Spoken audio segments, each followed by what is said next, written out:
আমি হয়তো বছরে একবার কি দুবার ট্রিপ করলাম, ঠিক আছে, কি 3টে ট্রিপই করলাম, কিন্তু বাকি টাইম হয়তো খুব ব্যস্ত। কিন্তু ব্যস্ততার মধ্যে অনেক সময় মুখে হাজারবার ও হয়তো আমাকে সারা বছরে একবারও বললো না আমি তোমায় ভীষণ ভালোবাসি, কিন্তু হয়তো আমার মাথা ব্যথার সময় একটু মাথাটা টিপে দিয়ে চলে গেল। সেইটা কিন্তু ভালোবাসা, মুখে প্রকাশ করলেই হয় না।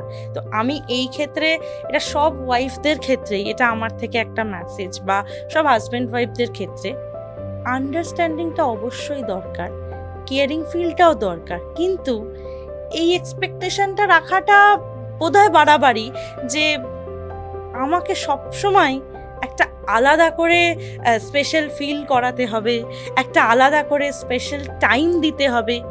সব সময় ইটস নট নেসেসারি। কোনো কোনো সময় নীরবেও ভালোবাসা হয়।